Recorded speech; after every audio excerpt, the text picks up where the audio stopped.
توجہ دیں اور جو روایات کے جملے آئے ہیں، فرمایا حقیقت کامیابی اور سعادت اور سکسیس انسان کی اس چیز میں ہے کہ اس کا آخری عمل کون سا ہے، آخر خیر ہو چکی ہے یا خیر نہیں ہوئی ہے، یا آخر جو ہے اس کی دوسری طرف لے کے اس کو جا رہی ہے۔ اور بدترین انسان اور ناکام ترین انسان وہ ہے جس کی آخرت تباہ ہو جائے، جو مر رہا ہو تو اس کی گردن پہ اللہ کا بھی حق ہو اور مخلوق کا بھی حق ہو، جو مر رہا ہو تو اس کو حتی کلمہ، کتنے لوگ کلمہ تک نصیب نہیں ہو سکا، اس کی وجہ یہ تھی کہ انہوں نے پرواہ نہیں کی ان چیزوں کی اور دیکھا نہیں۔ بس دو جملے اور عرض کروں اسی عاقبت بخیری کے حوالے سے، کیا ضروری ہے عاقبت بخیری میں، کیا کریں کہ ہماری عاقبت بخیری بہتر ہو جائے؟ 5 اصول بتائیں علماء نے۔ سب سے پہلی اصل جو ہے، ہمیشہ اللہ سے دعا مانگتے رہیں، ہمیشہ ہمیشہ خدا سے دعا، پروردگارہ کریم میری عاقبت کو بخیر کرنا۔ اور خدا تو بہانے رکھ دیتا ہے، یہ رجب کا روزہ عاقبت بخیری کے لیے تو ہے۔ انسان خدا پہلے بالکل صاف کر دیتا ہے، پھر کہتا ہے آگے عمل کو شروع کر۔ شب قادر، زیارت ابا عبداللہ الحسین بخدا، جو میں نے روایت میں دیکھا، حتیٰ روایت بھی امام علی النقی اور باقی ائمہ سے بھی موجود ہے روایت کا، جب زائر گنبد امام حسین یوں ہے کہ جب وضو کرتا ہے تو حالت کیا ہے، گھر سے نکلتا ہے تو حالت کیا ہے، ایک ایک چیز کے اوپر ثواب آ رہا ہے۔ اور فرمایا جب گنبد کے نیچے جا کے 2 رکعت نماز پڑھ کے فارغ ہوتا ہے، فرشتہ ندا دیتا ہے، اے عبد خدا واستأنف العمل، عمل کو نئے سرے سے شروع کر، رب نے تجھے اتنا معاف کر دیا ہے جیسے آج اپنی ماں کے پیٹ سے باہر آیا ہو۔ عجیب ہے، یہ سب عاقبت بخیری ہے۔ خدا موقع دے رہا ہے کہ ہم اپنے آپ کو ٹھیک کر سکیں، خدا موقع دے رہا ہے، اللہ تو ارحم الراحمین ہے۔ پہلی چیز عزیزان محترم دعا ہے۔ بس 2 جملے دعاؤں کے حوالے سے عرض کروں، آپ آئیں دعاؤں کی طرف دیکھیں۔ یہ جو اکثر ہم ہر دعا سے پہلے جو دعا پڑھتے ہیں، یا اللہ ہو، یا رحمان ہو، یا رحیم، یا مقلب القلوب ثبت قلوبنا علی دینک، بہت ضروری ہے۔ فرمایا ہمیشہ اس دعا کو مانگتے رہو، یہ دعا انسان کو عاقبت بخیر رکھے، اس کی اینڈنگ اچھی ہو جائے۔ اینڈنگ اچھی ہوگی کیا مطلب؟ اللہ توفیق دے دے گا ایسے کاموں کی، خدا اسباب پیدا کر دے گا کہ یہ انسان کو خدا معاف کر دے اور اس کی آخرت ٹھیک ہو جائے، یہ دعا۔ دوسری دعا جو روایت میں آئی، دعائے عدیلہ ہے، جو کبھی کبھی ہم پڑھتے بھی ہیں۔ فرمایا لائف میں 1 مرتبہ یہ دعا پڑھ لو، شیخ عباس نے لکھی ہے مفاتی کے اندر، یہ دعائے عدیلہ، یہ وہ دعا ہے کہ جو اللہ کے پاس ایک امانت کی طرح رکھ دی جاتی ہے کہ خدا میرے مرنے کے وقت یہ دعا مجھے دینا۔ کیونکہ جو روایت میں دیکھ رہا تھا امام صادق سے، یوں امام نے دعا مانگی کہ اللہم واعوذ بک من کل شیء زحزح بینی و بینک، اے پروردگارہ میں تیری پناہ چاہتا ہوں ہر اس چیز سے جو میرے اور تیرے درمیان دوری پیدا کر دے۔ اگلا جملہ کہا میں پناہ چاہتا ہوں ہر اس چیز سے۔ اچھا، میں اگر اس جملے کو کھولنا چاہوں تو ٹائم نکل جائے گا۔ ہم میں سے ہر ایک کو پتہ ہے کون سی چیز مجھے میرے رب سے دور کر سکتی ہے، ہم میں سے پتہ ہے ہر ایک کو ایسے کام موجود ہیں، اگر اس کی لسٹ کی جائے ہم اللہ سے دور ہو جائیں گے۔ اور اگلا جملہ یوں فرمایا، پھر میں پناہ چاہتا ہوں تیری اے میرے کریم، کس سے؟ وباعدہ، کہ جو مجھے اور میرے اور تیرے درمیان فاصلہ پیدا کر دے۔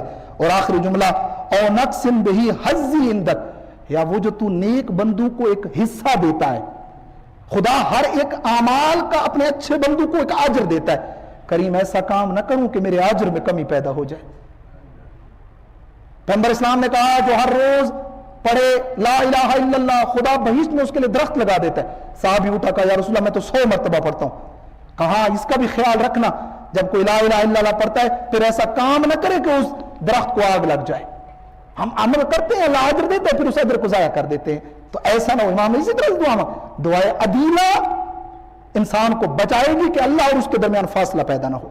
یہ 2 دعا۔ تیسرا پھر فرمایا، عرض کروں آپ خدمت میں، یہی دعا جو اکثر ہم قنوت میں بھی پڑھتے ہیں اور مومنین سے بھی کہتے رہتے ہیں، پڑھا کرو، ربنا لا تزغ قلوبنا بعد اذ ہدیتنا، یہ قرآن کی دعا ہے۔ پروردگارہ میرے دل کو ٹیڑھا مت کرنا، زنگ آلودہ مت، دل پہ سب کچھ ہے، دل ٹھیک عاقبت بخیر، دل میں خرابی آ گئی بندہ گیا، میرے مالک جو ہدایت کر دیا اب راستے پہ لے آئے، اب واپس پلٹانا مت۔ اچھا یوں روایت کا ایک جملہ آج کرتا چلو، احمد بن ہلال امام عسکری کے دور کا یہ صحابی ہے، یہ اس نے 54 حج کیے ہیں۔ کتنے حج؟ 54۔ اور آخر میں امام نے اس پہ لعنت بھیجی ہے، امام عسکری علیہ السلام نے اس پہ لعنت بھیجی کیونکہ اس نے ایسے کام کیے۔ اور پھر ایک چیز اس میں امام نے پھر ایڈ کی، امام علیہ السلام فرمایا کہ اس دعا کو اس نے ترک کر دیا تھا، اس دعا کو نہیں پڑھتا تھا ساتھ میں، پھر ایسے کاموں میں چلا گیا تھا۔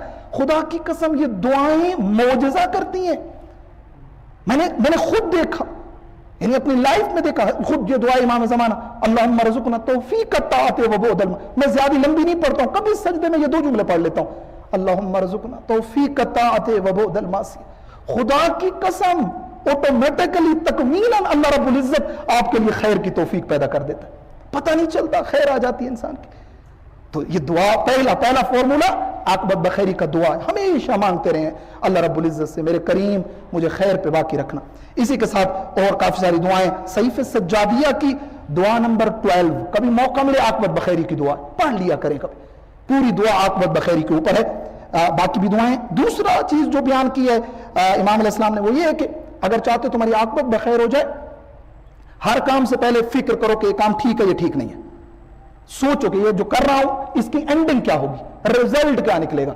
روایت کے جملے ہیں کہ اذا ہممت بعمر فتدبر عاقبتہ, جب بھی کسی کام کا پلان اور ارادہ کرو دیکھو اس کی اینڈنگ کیا ہے, جہنم لے کے جا رہی ہے یا بہشت لے کے جائے گی, عاقبت بخیر ہوگی یا ضائع ہو جائے. خدا کی قسم یہ مال دنیا 4 دنوں کا ہے, اس میں بہت وہ نہیں ہے, انسان پہ ڈیپینڈ کرتا ہے کہ وہ اس کو کیسے ڈیل کرتا ہے, ان چیزوں کو کس طریقے سے. بہت پریشان ہونے کی ضرورت ہے, آپ ٹرائی کریں کوشش, لیکن اس طرح نہ ہو جائیں کہ اگر تھوڑا سا بھی ایسا ہو جائے. اس لیے معصوم نے فرمایا کہ اگر بہت زیادہ دنیا سے دل لگاؤ گے موت مشکل ہو جائے گی.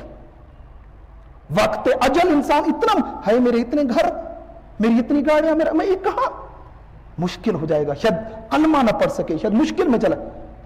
لیکن جب انسان کہہ دیتا ہے وَأُفَوِّضُ أَمْرِي إِلَى اللَّهِ إِنَّ اللَّهَ بَصِيرٌ بِالْعِبَادِ, یا انسان کا یہ مائنڈ سیٹ ہوتا ہے ہذا من فضل ربی, یہ میرے رب کا تھا اور میں بھی اپنے رب کے, پھر آسان ہو جاتی ہے یہ ساری چیز. یہ 2. اور تیسری چیز فرمائی امام صادق سے, ایک حدیث ہے وہ لمبی ہے, اس کو میں چھوڑ دیتا ہوں, ٹائم ختم ہو گیا پھر مشکل پیدا نہ ہو جائے. اس میں امام علیہ السلام نے جو چیزیں بیان فرمائی ہیں, اس میں امام نے بھی یہی کہا ہے کہ پہلی چیز یہ ہے کہ اللہ کو اپنی نگاہ میں عظیم سمجھو اور اللہ کے حق کو ضائع نہ کرو. جب اللہ تمہاری آنکھ میں کھولنے والی ہے, یہ حدیث 3 جملے کھولنے والے ہیں, امام نے یوں فرمایا فَعَزَّمْ لِلَّهِ حَقَّ, کبھی بھی اللہ کے حق کو چھوٹا مت سمجھو. اللہ کا حق کیا ہے, حکم پروردگار, میرے رب نے کہا ہے خمس ادا کرنا ہے, حکم اللہ کا ہے, حق کے پروردگار, میں بندہ ہوں, وہ مالک میں مملوک, وہ خالق میں مخلوق, میں عبد وہ معبود, میں ہوں کون کہ میں سوچتا رہوں کہ دوں نہ, کیا مطلب دوں نہ دوں, میں کون ہوتا ہوں, حق کے خدا ضائع نہ ہو جائے. اور بہت ساری چیزیں اس طرح کی کہ جس میں بھی میرے رب کا حکم آگے وہ برکت ڈالتا ہے, بخدا برکت ڈالتا ہے, اس میں کوئی شک نہیں ہے. فقط امتحان ہے میرا 4 دنوں کا, میں امتحان میں پاس ہو سکتا ہوں یا نہیں ہو سکتا. دیکھیں امتحان لازم تھوڑا ہے کہ فقط فجر کی اذان پہ یا ظہر نماز میں آ جاؤں, یہ بھی تو ایک امتحان ہے نا. کچھ لوگ ہیں عبادت میں ماشاءاللہ اچھے ہیں لیکن مالی حوالے سے نہ, خدایا یہاں معاف کر دے. ایت اللہ بروجردی نے بلایا تھا کچھ ماتمی کو, کچھ روزہ خانوں کو, پوچھا تھا تمہارا فقیہ کون ہے, مرج تکلیف کون ہے, تو کہنے لگے آپ ہیں. جب ایت اللہ بروجردی فقیہ تھے, خدا ہمیں کم لے جائے, اور ان کا بازار قبر بی بی کے بالکل بازو میں ہے, خود بڑے عالم دین گزرے ہیں, ایک مجتہد تھے, پھر ان کے مقابلے کا کوئی مرجع نہیں تھا, تو سب کہنے لگے آپ مرجع, اگر میں مرجع ہوں تو بس یہ جو تم عزاداری کرتے ہو نا بہت ساری چیزیں اس میں غلط بھی ہیں, تو ان کو چھوڑ دو. تو واپس گئے تھے اور جا کر کہا تھا کہ پورا سال آپ کے مقلد ہیں, عاشور والے دن نہیں ہیں. وہ کریں گے. تو کچھ ایسے ہیں کہ باقی ساری چیزیں تھی. تو یہاں کہاں عبودیت رہی, عبودیت نہیں ہے, عبد ایک ہی لفظ ہے عبد کی تعریف, سمعن و طاعتا, تسلیما لامر, رضا بقضائک و تسلیما لامر, بس ختم. حکم آ گیا, بس حکم, مہم حکم ہے, حکم آ گیا ہے پروردگار امام کی طرف سے, میں کون ہوتا ہوں, چھوٹ ہے تو اس چیز میں ہے. یہ امام نے فرمایا. تیسرا پھر فرمایا کہ اللہ کے علم سے ناجائز فائدہ مت اٹھاؤ. اور ایک آخر میں فرمایا کہ آخری جملہ بڑا پیارا ہے, اس میں فرمایا کہ جو بھی ہمارا ذکر کرے, وہ عالم ہو, وہ ذاکر ہو, وہ طالب علم ہو, فرمایا کبھی بھی اس کی انسلٹ نہ کرنا. بہت ساروں کو دیکھا جب کسی عالم دین یا کسی کو بھی انہوں نے وہ کرنے کی کوشش کی, معصوم فرما رہے ہیں عاقبت بخیر میں مشکل ہو جائے گی. یہ لفظ روایت کے اور اوتھینٹک حدیث آپ کی خدمت میں عرض کر, یہ عربی جملے بھی پڑھ دیتا ہوں. فرمایا وَأَكْرِمْ كُلَّ مَنْ وَجَدْتَهُ يَذْكُرُنَا, ہر اس کو جس کو ہمارا ذکر کرتے ہوئے دیکھنا, اس کی رسپیکٹ اور احترام کرنا. وہ ذاکرہ ہو, وہ ذاکر ہو, وہ کوئی ذاکر اہل البیت کوئی بھی ہو, تو یہ چیز ایک انسان کو عاقبت بخیر کرتی ہے اور انسان کو لے آتی ہے. اور آخری چیز, آخری اور بھی چیزیں موجود ہیں, لیکن ایک چیز جو ارشاد فرمائی وہ کیا ہے, فرمایا کہ محبت امیر المومنین، علی و اولاد علی کی محبت عاقبت بخیر کرتی ہے۔ پیغمبر اسلام نے یوں فرمایا من مات وہو یحبک یا علی ختم اللہ لہ بالایمان، اے علی جو تیری محبت پہ مرے گا اللہ رب العزت اسے خاتمہ بالایمان کرے گا۔